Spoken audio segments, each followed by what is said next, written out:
Good morning. Welcome to the polyvagal theory exercise class. We're going to be working on grounding in ventral. That's the bioenergetic analysis version of Deb Dana's anchoring in vagal. We're grounding in the ground and into our ventral vagal nervous system.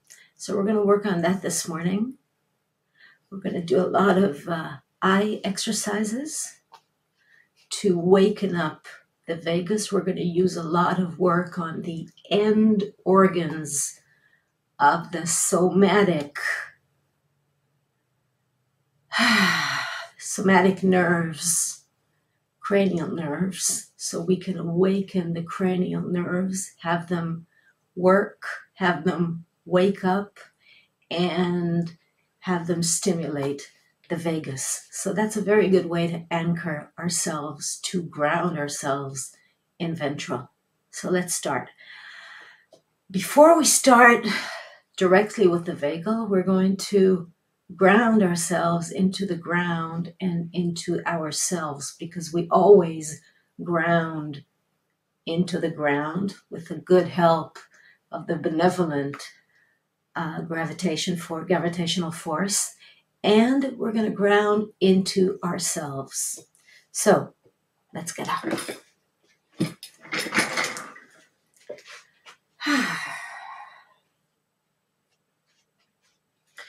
So I want to stand with my feet apart so that they're a continuation of the alignment of the pelvis.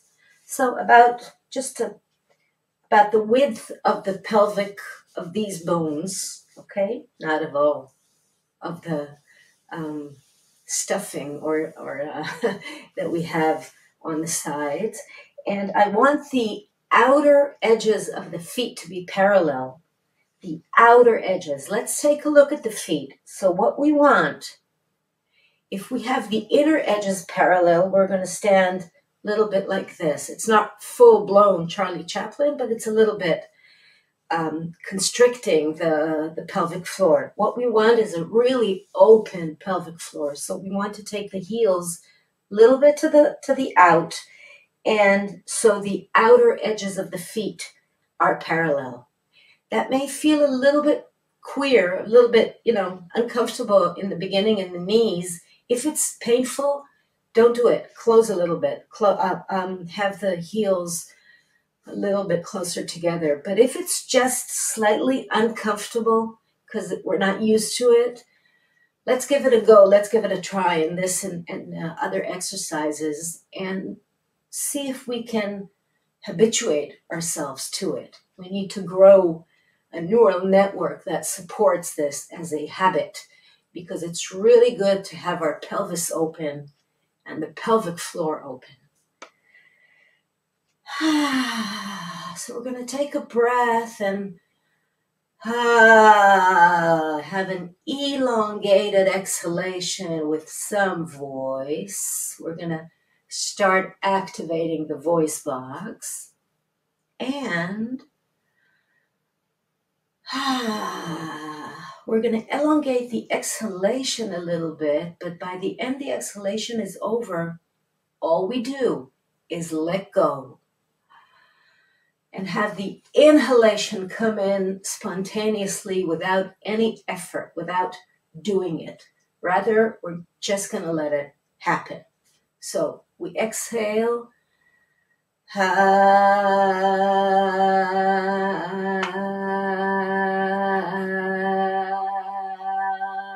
not afraid of elongating it a little bit, maybe even touching that moment of, I have no air, and then just let go. And we'll notice that the breath deepens as a result of this. So active exhalation, passive inhalation.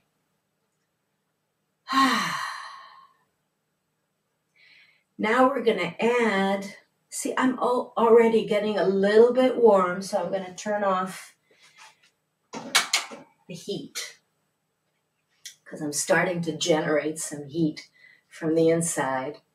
What will add to that is a shift from one foot to the other. So, I exhale, transfer my weight to the right leg, bend the knee of the right leg a little bit. Left leg is just there for support. When the inhalation comes, I let it come and I shift the weight, and then I exhale, bending the left knee, grounding into my left foot. Exhalation, finished. I allow the inhalation to happen.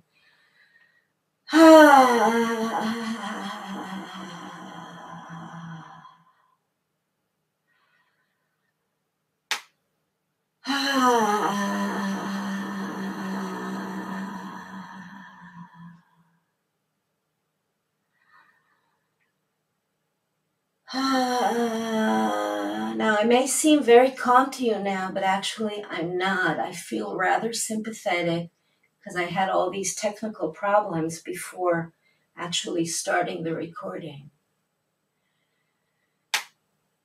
My voice box is, my vocal cords are a little bit constricted. My voice is quite high. My breath is a little bit quicker than usual. A little bit sympathetic here, okay? But I'm going to do this. I'm going to keep doing it, even if my breath is rather short now. So the movement is going to be quite long, quite short, quite, even a little bit erratic. I'm just going to stick with it.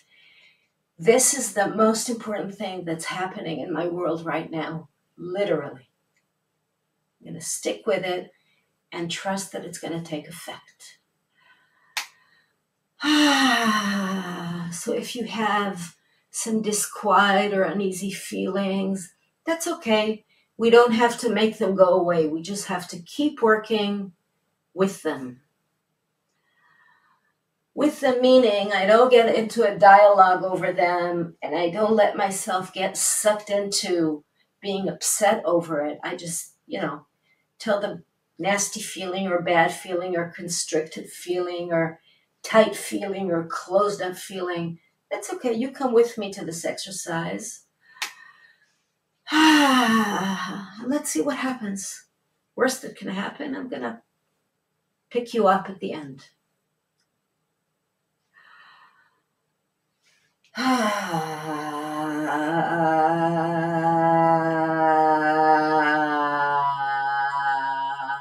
Now, some movement may start happening, some trembling or shaking may start happening in the legs, mainly in the quadriceps, and that's actually a good thing. That means that we have some charge building, and the excess charge is starting to ground, like the legs are acting like a grounding rod. So that's actually a good thing that's going on.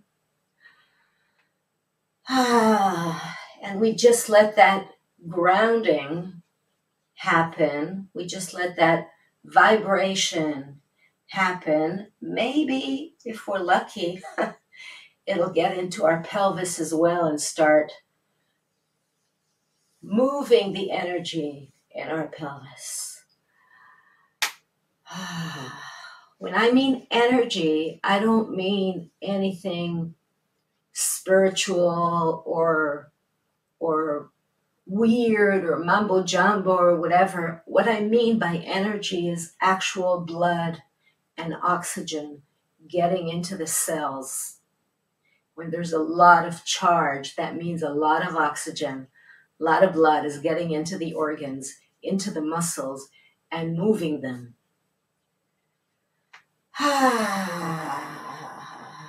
Just a few more times, just so you see how it looks. I'm kind of sitting on a bar stool. I shift the weight and I'm sitting on my left leg.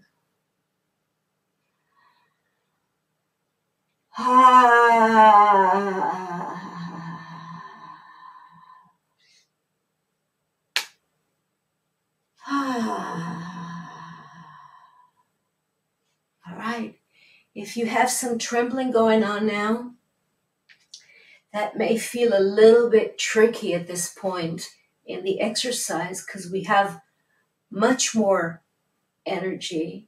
We have much more movement in the body now, but it's still early in the exercise and the body is still quite closed and our armor is still not very challenged, but it is challenged now because some energy is building up and kind of pushing the boundaries, and it might feel a little bit like anxiety, or it can feel a little bit uncomfortable, like disquiet or something going on that's not comfortable. So bear with us because we're going to open the body and allow more of that excess energy to ground into the ground.